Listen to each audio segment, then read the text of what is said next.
শহীদ রাষ্ট্রপতি জিয়াউর রহমানের ৪৪তম মৃত্যুবার্ষিকী উপলক্ষে চাটখিল উপজেলা পৌর বিএনপির উদ্যোগে আয়োজিত আজকের এই আলোচনা সভা এবং মিলাদ মাহফিলের সম্মানিত সভাপতি, মঞ্চ উপবিষ্ট বাংলাদেশ জাতীয়তাবাদী দল বিএনপি চাটখিল উপজেলা ও পৌর শাখার বিভিন্ন পর্যায়ের নেতৃবৃন্দ, অঙ্গ সহযোগী সংগঠনের নেতৃবৃন্দ এবং আমার সামনে উপবিষ্ট চাটখিলের বিভিন্ন প্রান্ত থেকে বিভিন্ন ইউনিট থেকে আগত সহযোগিতাবৃন্দ, সর্বদল ব্যক্তিগত পক্ষ থেকে এবং বাংলাদেশ জাতীয়তাবাদী স্বেচ্ছাসেবক দল চাটখিল উপজেলা শাখার পক্ষ থেকে বিপ্লবী অভিনন্দন ও শুভেচ্ছা।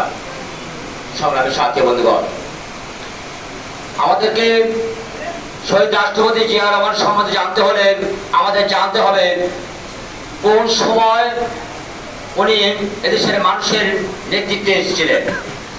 আমরা সবাই জানি 1971 সালের রক্তক্ষয়ী যুদ্ধে, মহান মুক্তিযুদ্ধে উনি কলকাতায় নয় এদেশের রণাঙ্গনে থেকে মহান স্বাধীনতার ঘোষণা দিয়েছিলেন এবং স্বাধীনতার দেশ ঘোষণা দিয়ে উনি বসে থাকেননি।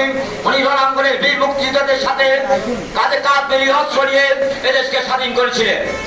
কিন্তু স্বাধীনতার পরে আমরা কি দেখলাম? যারা কলকাতায় বসে, ভারতে বসে যারা আনন্দ ফুর্তি করেছিল তারাই সেই দেশের নেতৃত্ব দিয়েছিল। শুধু নেতৃত্ব দেয়নি, তারা একদলীয় শাসন ব্যবস্থা কায়েম করে দেশের গণতন্ত্রকে ভুলুণ্ঠিত করে। তারপর আমরা দেখলাম 1975-এর পর পরিবর্তন। সেখান থেকে এই দেশকে একটি ব্যর্থ রাষ্ট্র পরিণত করার জন্য ক্রুর মাধ্যমে এদেশকে বিদেশি দাবিদারদের হাতে তুলে দেওয়ার ষড়যন্ত্র। সেখান থেকে 7ই নভেম্বর আমাদের শহীদ সিপাহী জনতার বিপ্লবের মাধ্যমে এই রাষ্ট্রপতি শহীদ জিয়াউর রহমানকে ক্ষমতার মস্তকে বসান। কিন্তু উনি গণতন্ত্র প্রিয় মানুষ, আর তাই এদেশকে 5 সাল থেকে মুক্ত করে বহুদলীয় গণতন্ত্রের উনি উন্মোচন করেন। আর সেই উন্মোচনের মাধ্যমে যখন এই দেশকে একটি সন্ত্রাসী করে নিয়ে যাওয়ার উপক্রম করছেন, তখনই আবার দেশি বিদেশি ষড়যন্ত্রের মাধ্যমে ওনাকে 1981 সালের 30 মে চট্টগ্রাম সার্কিট হাউসে কিছু আত্মাই হাতে নির্মমভাবে হত্যা করা হয়। সংগ্রামী সহযোগিতাবৃন্দ, আজ এক ফ্যাসিবাদকে আমরা দীর্ঘ 16 বছরের সংগ্রামের মাধ্যমে আমরা বিতাড়িত করেছি।